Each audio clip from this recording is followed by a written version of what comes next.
Good morning and welcome all to this meeting of the Audit Committee. I'll just say and welcome to Alison, who's joining us for the first time, at least in.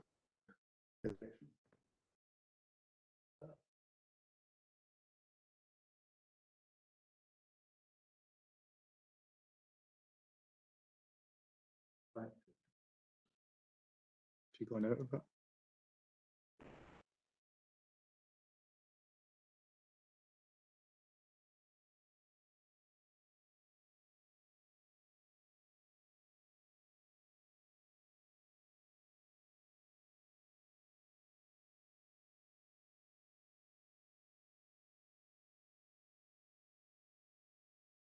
I think I've lost the convener.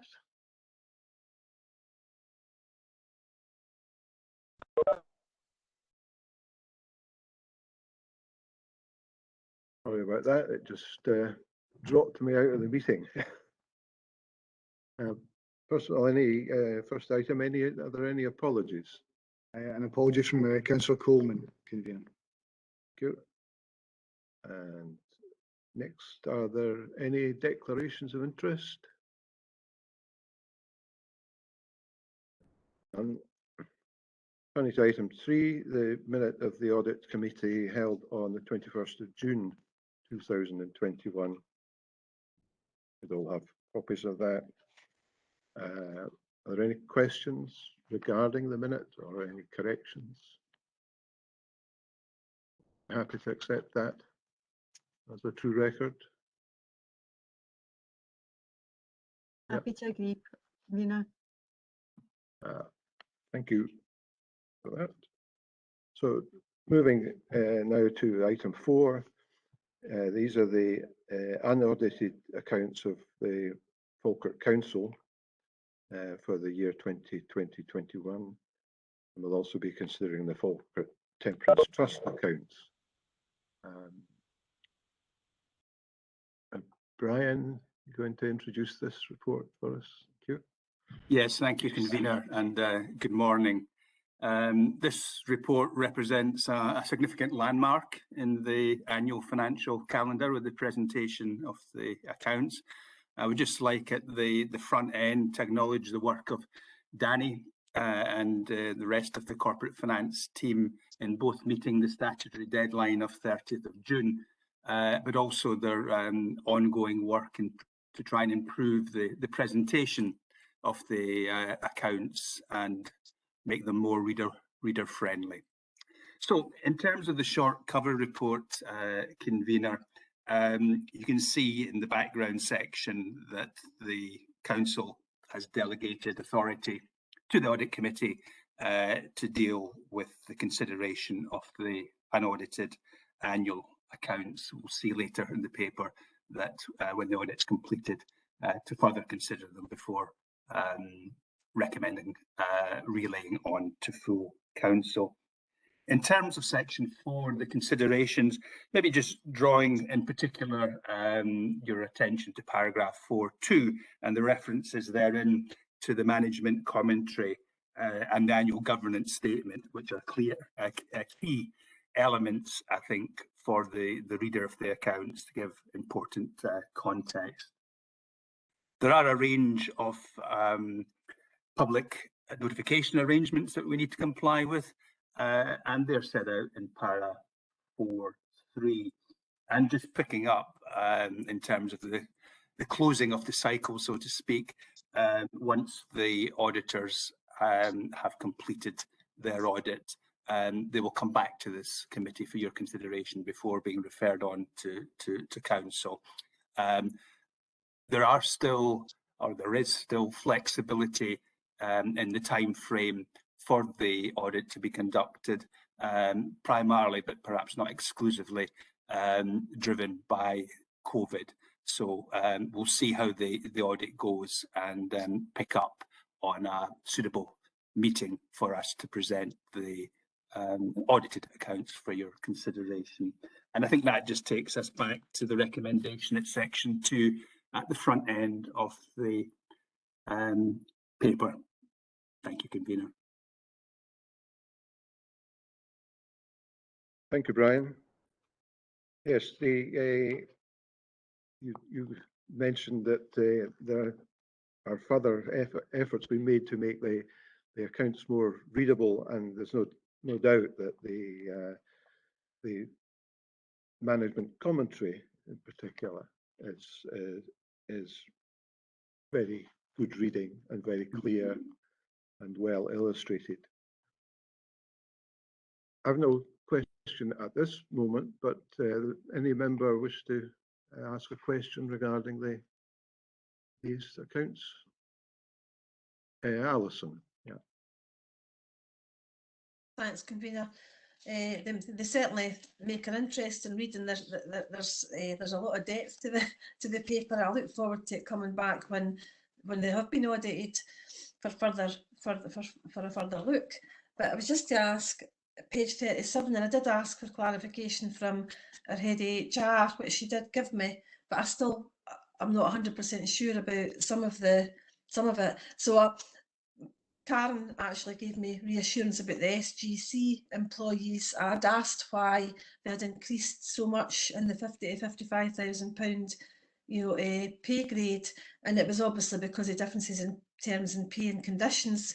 That for me, like I was interested because obviously last year we were in the middle of the pandemic, and I was thinking, well, we can't have taken on more staff, but I never really got a full explanation of why the number of employees went up from 129 to 159 in that category. And I'm just wondering if it's the same, if actually what the explanation that Karen gave me actually applies to that section as well. So it was just for clarification. And it's page 37. Stuart, yeah, I see you. Thank you, convener. I think what we find is that the bands in which salaries are represented don't change from year to year. But what does change from year to year is the amount that employees earn, and that can change for two reasons.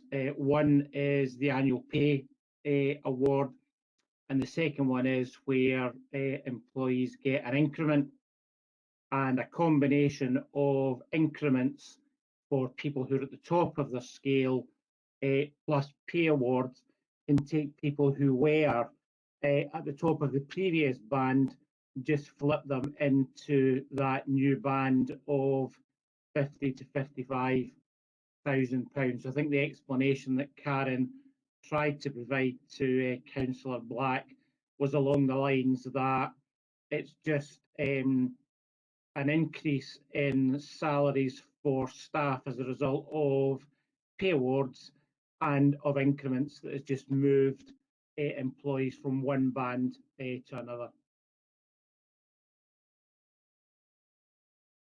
Thank you, Stuart. That answer your query, or Black? That both, all the sections in that paper and that graph are related to changes in pay terms and pay and an increase because of regrading, etc.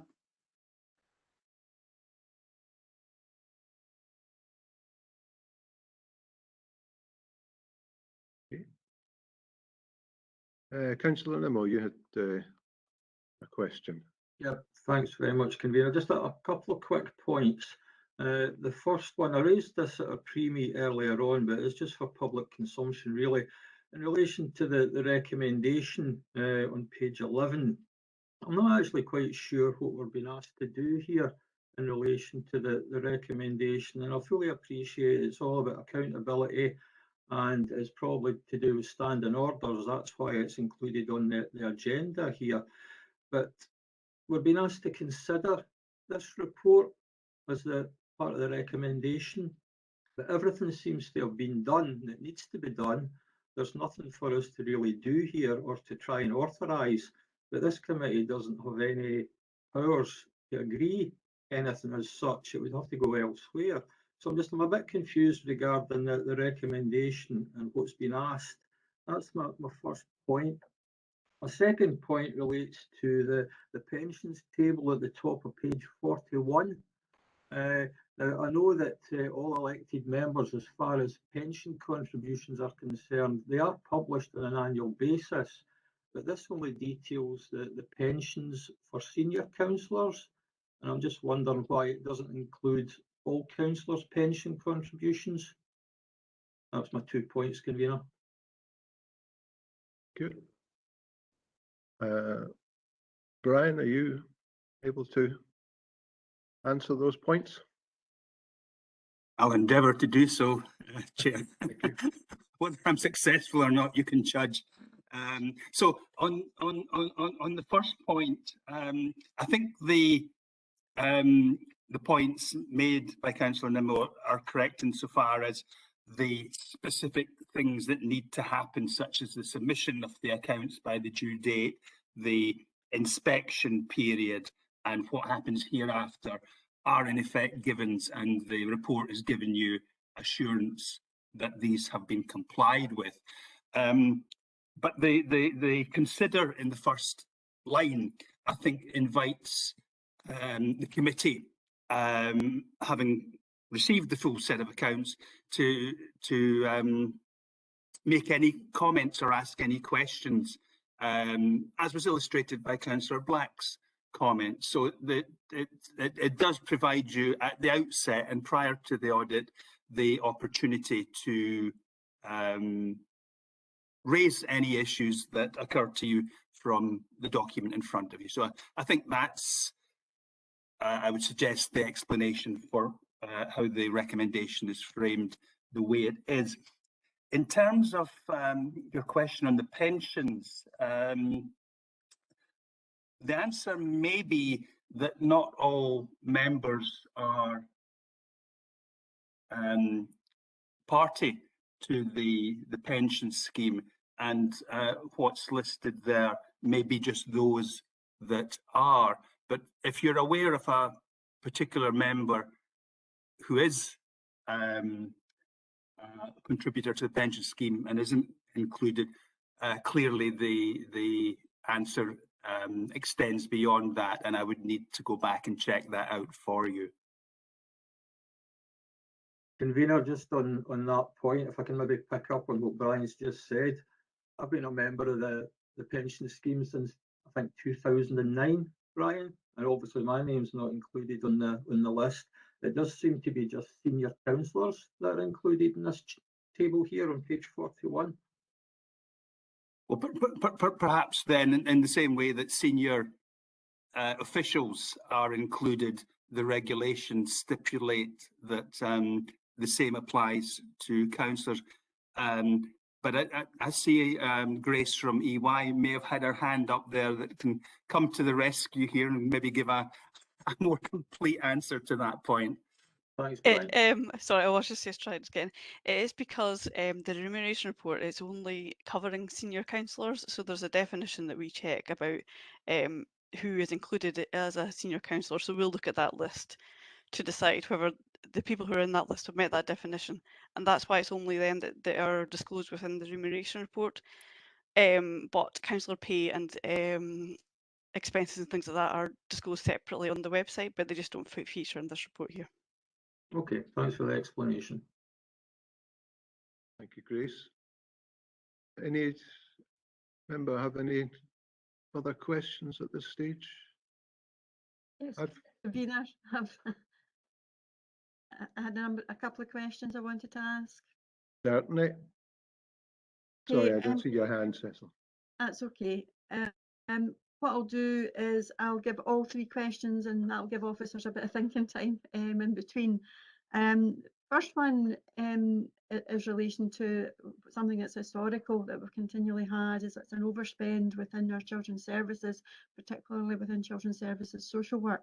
And we have our Closer to Home programme that is one of the programmes to improve the services, but also to help reduce that overspend.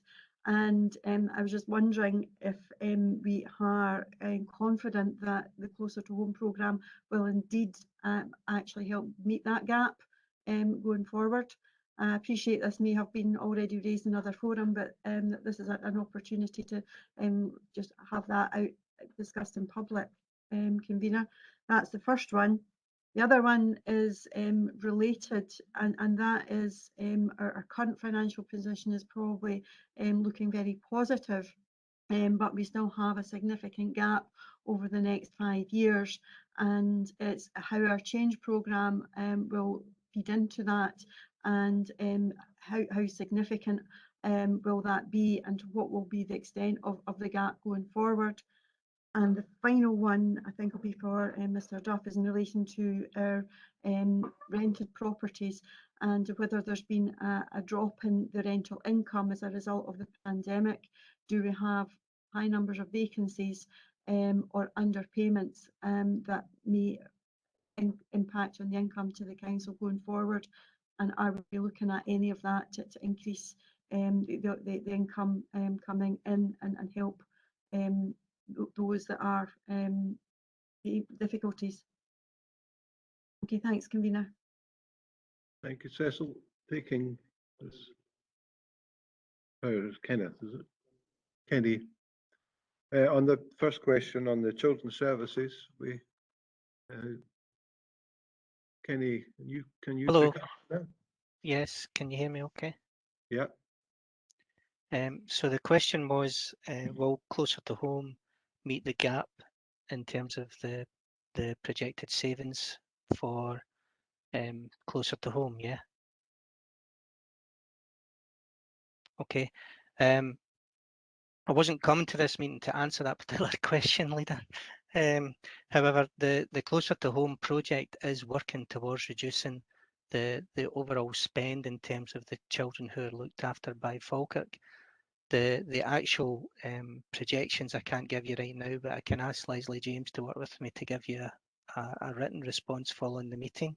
I do know that social work are working very hard at the moment to achieve savings that were originally in the closer to home, but also to recognise the increased demands following COVID on the vulnerable children in our society. So I can ask Leslie for an update and I can provide that to you after this meeting.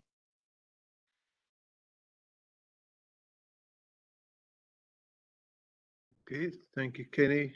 And the second question regarding the funding gap. That one for Brian.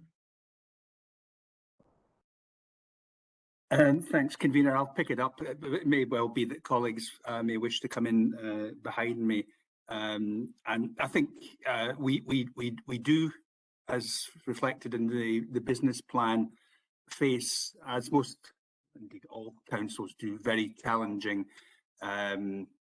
budget gaps to be bridged, and the Council of the Future initiative is a fundamental platform to help us address those gaps. And ideally, we're looking for win-win situations, which of course in the real world isn't always possible, but where we can improve services for the people that we serve and make savings at the same time. That's the sweet spot, the Goldilocks spot we would like to get to. And in practical terms, to supplement what Kenny's just said in answering the closer to home question, that precisely is a project with those credentials, that pedigree that both has the capacity to deliver significant savings and make a real difference to the lives of a very vulnerable client group that we're very sensitive to and for. So the Council of the Future programme of itself will not be able to, given the scale of the gaps, fulfil or close the budget gap in itself. But there are other strands to it. The zero-based budgeting programme, for example, needs to do a fair amount of the heavy lifting there as well.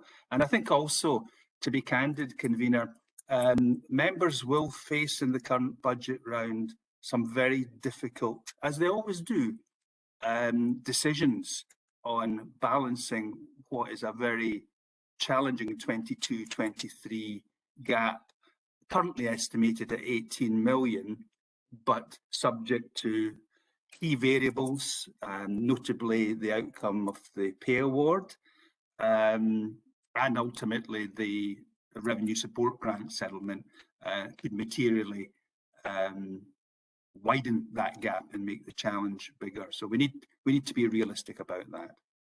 Hopefully that helps in addressing the question. Thank you, Convener. Thank you, Brian. Tony?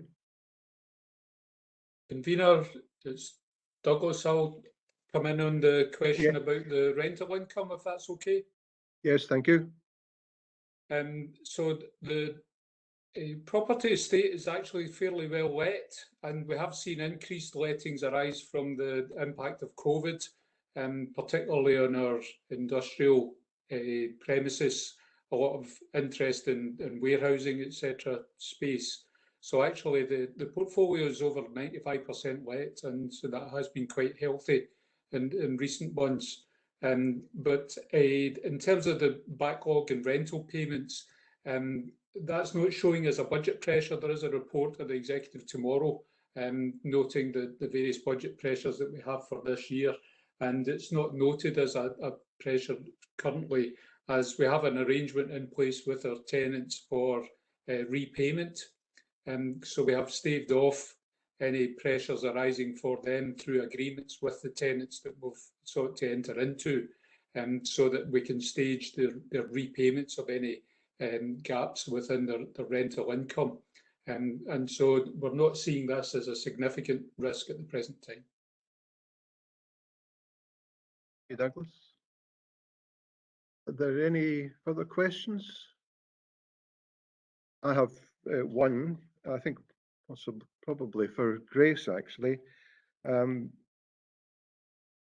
Brian did touch on this, and we'll remember that in the normal scheme of things, the timetable for the presentation of the audited accounts in years gone by has been at a meeting in September, although because of COVID pressures last year, this was put back to November.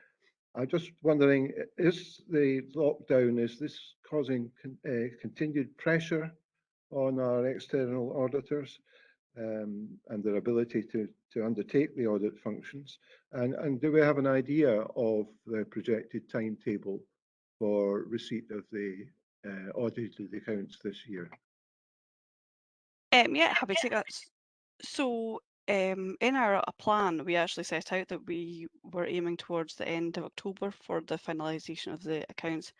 And so there's quite a few reasons behind that, but all have been generated by COVID, in particular on our team, and I guess auditors across the piece, which is why Audit Scotland actually changed their initial guidance, which had said deadline end of October, and they extended that out into November, recognising the pressure on auditors everywhere. So audits do take longer in a remote environment. We're finding that so every single audit that we've undertaken has just taken longer than usual. So there's obviously pressure on our team, and obviously that longer period to carry out the audit impacts Falkirk Council as well. So there's part of that going on, and I suppose just some tricky issues just throughout the audit that impact all councils, just make it a little bit longer to complete the audit. So at the moment we're still on track to meet that end of October deadline without having to go into the November period that Audit Scotland is now allowed for. But obviously we're just, I guess, keeping that flexibility just to make sure that we don't have to move things around again like we did last year. Okay, thank you, Grace, for that. If there are no further questions, are we happy therefore to accept the recommendation on page 10? Happy to accept? Happy to agree, Convener. Yes. Thank you. Okay, we now move on to the accounts of the Falkirk Temperance Trust. Again, I guess, Brian, you want to introduce us to those? I don't think there's very much to say, Convener. These are tagged on to the council's accounts. There are a couple of nominated trustees, councillors, and it was a quiet year in the trust. There was no transactions undertaken, so nothing really to comment there. It's straightforward. Thank you. Are there any questions regarding the trust accounts? So I imagine that it is a matter for the committee noting these accounts. Moving on to the next item on the agenda, which is the Council of the Future Risk Register update. And that should be from the Director of Corporate and Housing Services. Yeah, thanks. Yeah, thanks, convener. This is the latest in a series of reports on the Council of the Future Change Programme Risk Register.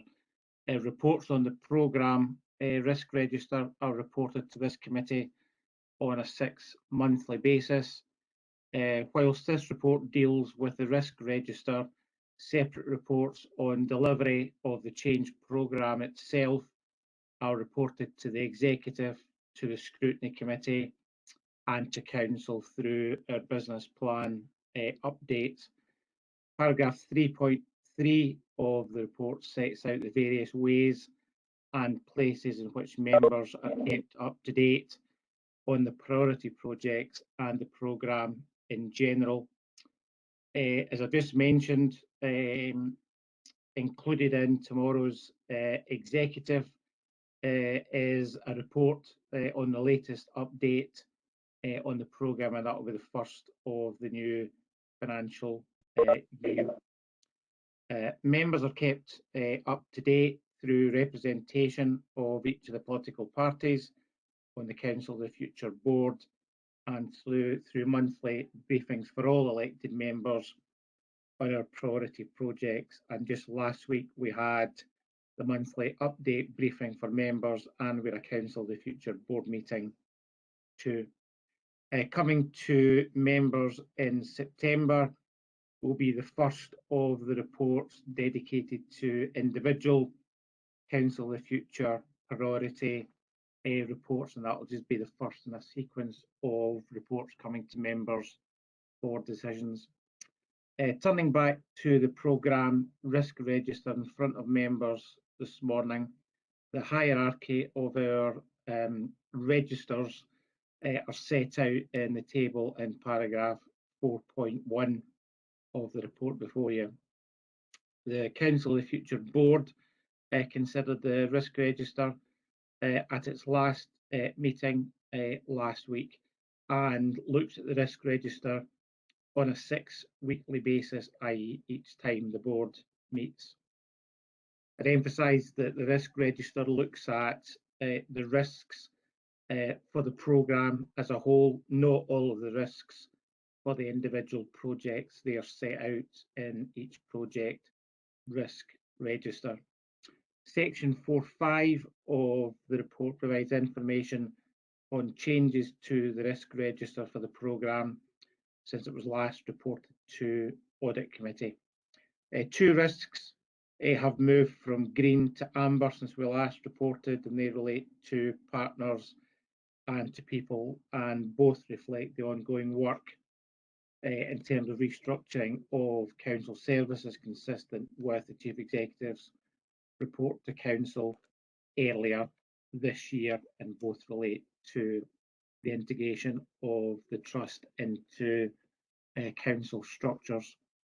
There is one risk which is red rated on the risk register, and it's red rated after mitigation, and that's the risk relating to political decisions not to support the Council programme.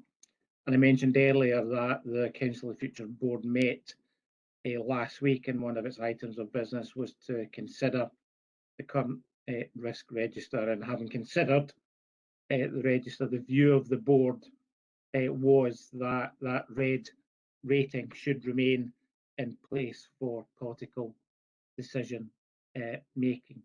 The programme risk register itself is set out in Appendix 1 of the report, and the recommendations convener are set out in Section 2, and I'm happy to answer questions that members have. Thank you.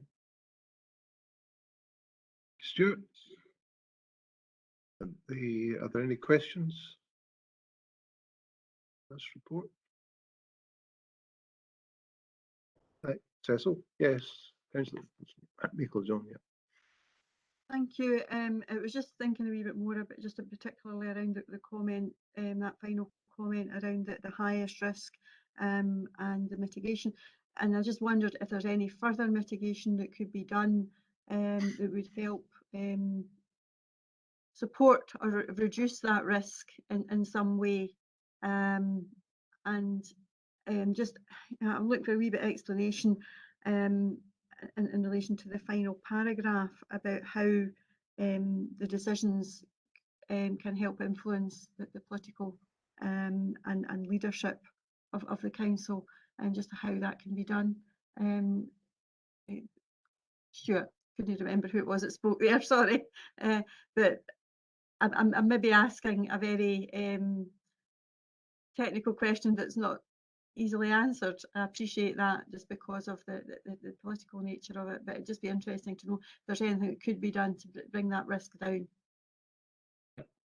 Thanks for that question.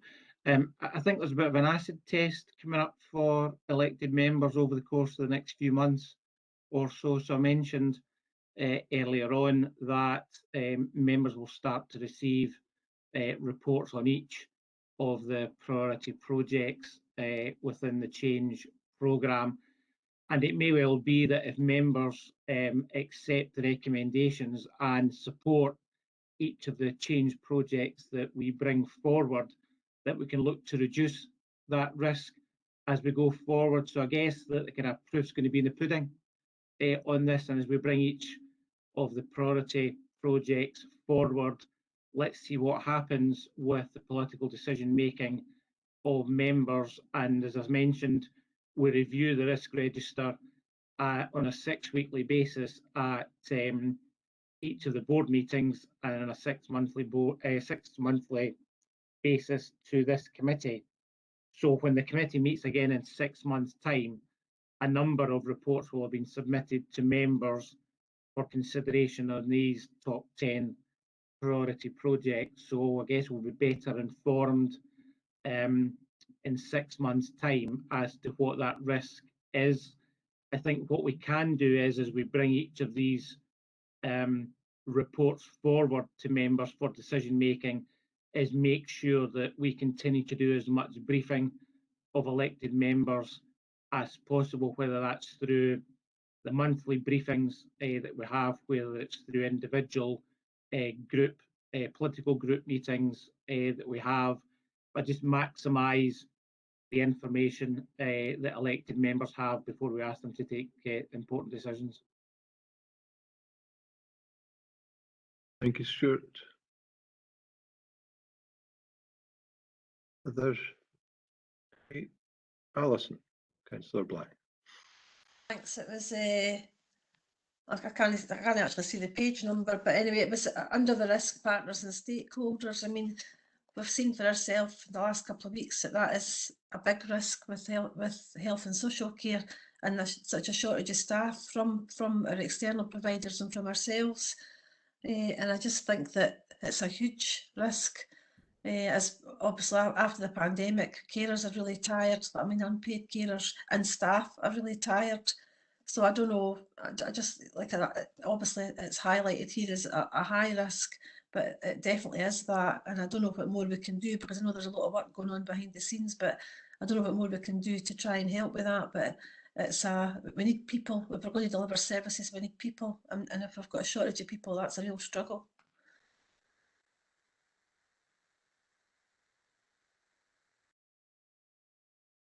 Stuart, you want to? Yeah. Oh, no, Kenneth. Sorry, Kenneth had this. Yeah, just in relation to the health and social care partnership, I suppose two things. One is specifically in relation to the transformation of these services, I think there's a very clear and well set out business plan that the Health and Social Care Partnership has in terms of taking forward the transformation of its services, which I think is really important. I think the challenge, as Councillor Black quite rightly points out, is the immediate impact of the pandemic, the impact on staff, which is ongoing and significant, and actually showing very few signs of reducing at the current time. Impacts not just on the ability of the service to deliver the really critical day-to-day services, but also over time impacts on its ability to deliver that strategic program of change. So this is something that is right at the forefront of our considerations. I'm, in very regular contact with Patricia to talk about how we can support and help the work that's ongoing. But I think that Councillor Black is right to, raise that as a really critical issue at the current time. Thank you. Thank you, Kenneth. Stuart, anything you want to add to that? No. No. So, any other questions? I have just a brief question. It's regarding, I think, the last risk register under people, where you talk about a specialist council of the future business partner being in place. Could you just explain a bit who this is and how they were recruited? Yeah, thanks. I'll pick that up, convener. So we've got 2 or 3 specialist business partners, one in HR, who we have recruited on a temporary basis with change management experience in HR matters. So they are working alongside Douglas's team, for example, in the roads and grounds maintenance project, and they'll work alongside other change programs as well. We've done the same for finance, so it's about bringing in some temporary resources, typically for a 12-month period, that one brings skills that we don't have, that commercial expertise, but secondly, just a kind of boost to the resources that we currently have at the centre. So kind of 3 business partners, 1 in HR, 1 in finance, and we're looking to try and recruit a commercial manager as well. And I think the title of that post kind of speaks for itself in terms of what we want that person to do. Thanks, Stuart. Are there no further questions? In that case, we are happy to note the Council of the Future Risk Register. Okay. And we move now to the final item, which is the Audit Scotland fraud and irregularity. And ask Isabel to introduce this paper, please. Yeah, thanks, convener. So this final paper today provides an overview of a report that was published by Audit Scotland in July of this year. It highlights what Falkirk Council's internal audit, risk and corporate fraud team have done and continue to do to provide assurance in the areas mentioned. At section 4, you will see that Audit Scotland sets out 7 recommendations that public bodies should have in place to ensure good governance and counter fraud arrangements. The table makes clear the recent and ongoing action undertaken, as well as highlighting those areas where further action will be taken over the course of the next few months. You'll also note at paragraph 4.2 that I've listed the 7 Audit Scotland fraud-related risks mentioned in the report. I'd therefore like to draw your attention to Appendix 1. This table provides you with information in relation to the work that's been undertaken by internal audit in 2021 and the planned work for 21-22 in each of these fraud-related risk areas. To finish, I draw your attention back to the recommendations at paragraph 2.1, particularly noting that services will be asked to review their governance arrangements for the prevention and detection of fraud. Thank you. Happy to take any questions. Thank you, Isabel. Do we have any questions? No hands. Councillor Black, thanks. Yeah, it was just to say that one of the most important things for me, and I've been talking about people with colleagues and friends who manage like smaller organisations, is the small things. You know, like we spend a lot of time looking at the big things and the big tenders, the procurement. It's the bigger things, but it's the small things, and it's the reasons for things maybe staying the same way for a long time. I just think that sometimes we need to look at the smaller things, and so that, you know, it's important that like junior managers are really aware, you know, why something's done and why it's been done for so long, etc. Just I think that that's something that we need to look at. Maybe we haven't done that so much in the past. I think there's elements of what you say that we try within the section to try and raise the profile of. So we get quite a lot of information in from different sections who maybe there's been a concern over invoices that have come in, so there's been a change of a bank account, and generally over the council we get copied into a lot of different correspondence about that, because I think culturally we're quite good of thinking we need to let internal audit know that, so we can keep an eye on where things going and add an avenue to give some of that information out more widely. If there's, for example, a supplier who has come in and said they've changed a bank account and they want the monies all now to go for this new bank account, which turns out to be a personal bank account or whatever. So I think we are quite good. I think we can always be better on that. That's reassuring, thanks. Thanks, Isabel. Anybody else got a question? Cecil. Yeah, Councillor Meikle-Dunn, thank you, Cecil. Thanks, convener. It was just a wee bit about how are we going to know how effective the services have taken this on board and know that they have reviewed their governance. Is there going to be any way of being able to monitor, do a kind of backward look and just check? And how will we know we've made a difference?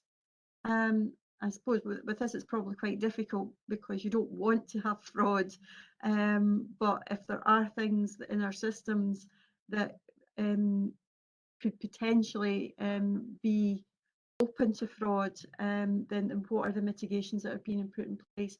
I don't know if I'm explaining that terribly well, Isabel, but hopefully you've got the kind of gist of it. I think having brought it to yourselves today, my next step that I'm intended to do is to work with the corporate risk coordinator and to try and develop almost like an assurance statement for fraud. So provide a report to services, highlighting the parts that are relevant to them, and then look for feedback via the assurance statement on what they've already put in place for fraud and irregularity and what they intend to do about things where there's maybe weaknesses. I think, yeah, you're right, it is a very difficult area because a lot of times you're not going to know until there's a fraud has occurred where your weaknesses are. You'll see from the table in the appendix where we try to cover off a lot of those areas, and it's, I think for yourselves, it's reassuring that in the 7 fraud related risk areas we're covering off all of them by some way or other in the last year or in this current year. Now, we're never going to be able to do everything. You know, no one's expecting that. But I think when we look at our programme, we are trying to assess risk and look to where we think the most risk is. So I think there is a bit of comfort there that we seem to be doing what Audit Scotland have highlighted as being the key concerns. And yes, it's one of those things where we just need to keep an eye on it.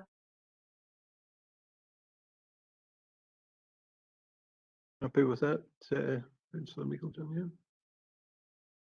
Any other member questions? Maybe just touching again on a similar thing to that which Cecil raised, but I'm just wondering what processes are in place to learn lessons from fraud investigations which have been closed. Yeah. Well, again, that's quite a difficult thing, because it depends on what the nature of the allegation was, whether it had to be investigated. And in investigating it, we do a report. So if there are recommendations that fall out of that require a report, it will be reported into that operational area. So that head of service, or to HR, to directors, whoever it needs to go to. So if there are recommendations being made, one of the recent lessons learned that you'll have read in the report stated that we were going to start doing a management action plan. So that will make all of the recommendation information will be in one place, and there'll be a bit more accountability as to who's going to take forward that recommendation and when it will be implemented. So the way I'm thinking that will work going forward is that corporate fraud team and or internal audit, depending on the nature of what that closed investigation was, will look at what has been put in place to make sure that these weaknesses or issues, whatever it may be, have actually been addressed and any gaps closed. Okay, thanks, Isabel. Are there any further questions? There have been none. Are we happy then to note the report and note also that services will be asked to review their governance arrangements for the prevention of and detection of fraud? Agreed. Thank you very much. That concludes the meeting, and I thank you all for your attendance and for your questioning. Enjoy the rest of the day.